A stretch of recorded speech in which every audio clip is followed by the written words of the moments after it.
Welcome to my channel. Kaya nandito naman po tayo para sa ating siyempre, unboxing ulit tayo guys. Medyo wala muna tayong pasyal-pasyal ngayon guys. Medyo recently may mga premiere akong ginagawa mga pasyal-pasyal. Pero this time, mag-unboxing po tayo guys kasi medyo dumating na yung part 2 ng aking mga hinihintay na item. So, i-unbox ko na. Yung iba kasi, haliliit na lang pala yung kulang, pero meron pa akong pending na dalawa pang order sa isang collector. So, ang hirap pag hintay ko pa kasi yung isa walang final sked daw, basta na lang iniipon niya kasi yung mga delivery niya guys. May mga tao kasi na ganun, minsanan sila magpa-deliver para isang kilos lang ba? Kasi may mga ibang lugar akong pinag-orderan, mga collector. Malalayo sa kanila yung mga courier. So, nahihirapan sila. Kaya yung iba, iniipon nila. So, actually, meron tayong 1, 2, 3. Ito guys, galing sa courier. Ito naman, pinick up ko pa. So, mamaya ikukwento ko kung bakit pinick up ko. So, let's see. Open na natin itong isa guys. Alam nyo naman na dahil nahihilip tayo sa mga ganitong klaseng toy. So, sasabihin ko na sa inyo, alam ko na, dahil in-order ko to, alam ko na ito, yung Popo B.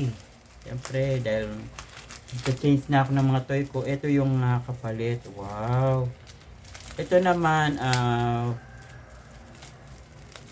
gumamit pa ako ng DA, yung delivery agent, na siya yung kukuha ng item kasi busy din yung pinagkuhanan ko nito. So, wala pa ako nito guys, itong klase ng Popo B na to na Spider-Man na black.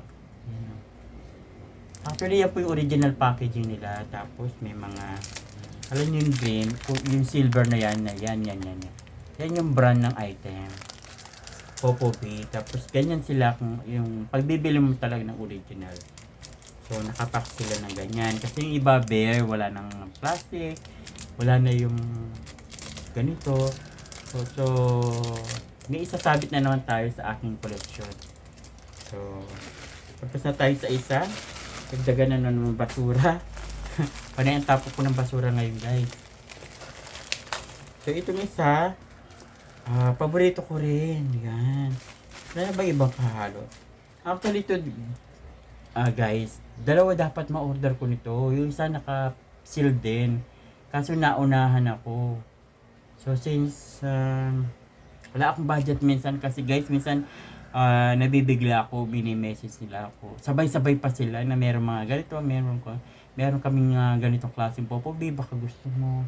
Yung iba kasi hindi ko nakukuha guys kasi pricey. Masyado na mataas. So, yan na, ito na siya. So, dalawa na sila guys. Ayan. Diba? Kuti lang tingnan guys. Oh.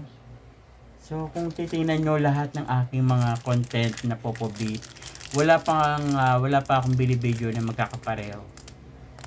So, ang inintay ko na lang guys, yung mga, this is 2.5 inch ang size nila. Size nito is 2.5 inch.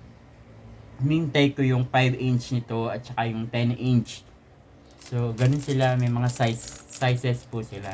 Maski ito, wala pa ako yung 5 inch nito, wala pa ako yung 10 inch nito. So, first time kong magkaroon ng ganitong model style. So, ito naman, ilang buwan ko nakausap yung may-ari nito. Talagang nag-effort na rin ako guys. Kasi the last time na nag-order ako ng 2 box na malalak ng Popo B, sa isang courier, madugo yung shipping fee niya 400 plus. Kasi mahal yung kahon. Pag ipapakahon mo ng item sa mga courier, mahal yung kahon nila. So, isip ako ng isip, paano kaya makuha? Until one day, sabi niya, since gusto mo siyang makuha, ibababa ko yung presyo. Nagkasundo kami sa mababang presyo. So, actually, 4 ito guys. Kaya lang yung dalawa, Burbrick sila. So, hindi ko nasasama sa vlog ko kasi more on Popo B ako. Saka, siguro, ibebenta ko yung Burbrick kasi hindi naman ako yung tipong interested sa beer bricks. So marami na rin nagko-collect ng beer bricks. And Popobi, konti pa lang kami nagko-collect. Kagaya ng kwento ko sa inyo, pag sa YouTube, pag i-research nyo yung Popobi, nakaline up ako dun sa mga content na mayroong Popobi. The rest are foreigner, ibang lahi. So natutuwa naman ako. Ako yung unang Pilipino na nagko-content ng mga Popobi. So ito naman, nag-meet up kami sa isang sa Alabang. Actually yung sinabi niya yung Alabang na mall, alam ko yun, pinupuntahan ko yun. So kahit na madugo, sasakay ka ng bus, magbabayad ka ng bus from Tarlac to Cubao, kama na. From Cubao, sasakay ka pa ng another bus, Cubao to Alabang. So another bus na naman yon. So another bayad. So ganun din pa uwi. So, balikan pa, ganun yung kamasay ko. So, inisip ko, dahil nakisakay naman ako sa ate ko ng January 1, kasi yung ate ko bumalik na ng January 1 sa Manila dahil may work ng January 2. Kasi sakay ako papunta para makatipid. Kasi nga, di ba, effort na effort yung gagawin ko, tapos pati ba naman sa pamasahe, effort. So ang pamasahe ko na lang is yung from Tarlac to Cubao, nakalibre na ako. Ang naging pamasahe ko na lang is Cubao to Alabang. Tapos from Alabang to Cubao naman. So, medyo madugo pa rin. Pero at least nakatipid tayo. So, guys, eto na yun ang kwento ng Popobi. So, eto na. After months, nasa akin na rin siya. So, ang original packaging ng Popobi, meron siyang ganyan sa likod. And then, ito. Naka-emphasis yung size niya, 10 inch. Hindi ko alam kung makikita nyo yung 10 inch. Hindi niya laging sinasabi ng 10 inches. 10 inch lang. Kaya lang guys, okay na ako sa price. Kasi collection ko naman. So, ganito siya po nakapack. Kaya lang yung sa kanya guys, kasi meron ako nabili na mura din. Yung sa kanya guys, walang plastic sa loob. Usually may mga plastic to sa loob. Yan. Nakalimutan ko yung cartoon character na to guys. Kasi di naman nakalagay sa box niya kung sino siya eh. Yan. Basta nakalagay lang sa kanya is Popobe beer. Yan o, Popobe beer. Tapos ang material type niya is PVC. Yan. At dahil dyan, this is 10 inch guys. Meron akong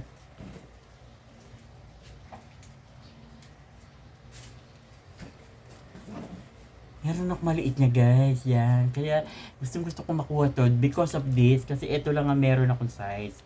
Kagaya kanina sinasabi ko, ito yung 10 inch size.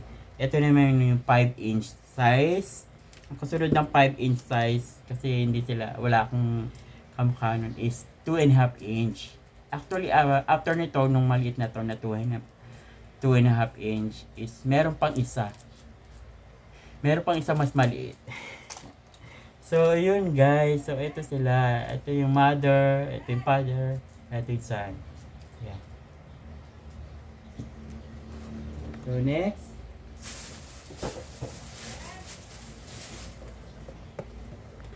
So guys, dito na tayo sa ating part 2. So, this time naman dahil tapos na tayo dito guys. Ayan na. So, ilagay na natin sa kahon niya guys. Para naman maganda. Balik na natin sa kahon niya guys. No. Bibili ako ng plastic nila guys. Kasi yung tatlo ko doon, yung mga plastic yun eh. Gusto ko silang maalagaan just in case gusto ko nilang pag darating araw na gusto ko silang i-release, maingat sila, yung hindi sila nadumihan, hindi sila naalikabukan, kasi ang quality ng pagbebenta din ng toys para masabing vintage siya is naingatan mo pati yung kahon niya, yung pack niya sa loob. So bibili tayo ng plastic tapos i-seal ko sila. So next, yung kasunod niya, this one. Di ba? Ito naman guys, wala akong ni-isa dito. Kaya lang yung maliit niya, yung ganitong size niya, parating pa lang. So, isa siya sa mga, actually, tatlo pa lang hinintay kong padating, no? 1, 2, 3. Tatlo pa yung hinihintay kong padating na Popo B. So, yun. So, ito naman, kung gusto nyo makita, bubuksan natin. Wala din siyang plastic, guys. Kaya medyo sabi ko, okay na rin sa price. Plastic lang naman kasi ang pinag-uusapan, guys, eh. Yung guys, ng plastic niya, guys, hindi naman siya imported. Hindi naman, parang natural, ordinary plastic lang. Para lang maingatan. So, yan ho. Sign of originality yung may nakasulat siyang Popo B. Tapos yung letter E niya sa dulo is naiba. Ewan ko kung nakikita nyo, guys. Yan. Popo B. Iba yung letter E niya sa dulo. Ayan. Ito nga pala mga 10 inch, guys.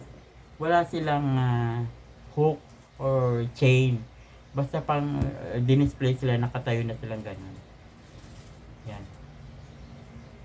Diba? Actually, guys, ang purpose nito, pwede silang nakaupo and then pwede mo nga ilagay yung phone. Phone stand sila. So, hindi lang sila bare na nakatayo, pan-display. May purpose din sila. Pwede silang, like this one, pwede na yung tablet. Pwede mong ilagay yung tablet, tapos ilagay mo dyan. Lagay mo dyan, yan. Yung tablet na malaki. So, yun guys. So, thank you very much for watching my collection na Popo B. Sana inagustuhan nyo yung aking content for today's video. Yan. Till then guys, maraming po salamat sa panonood ng aking unboxing of Popo B.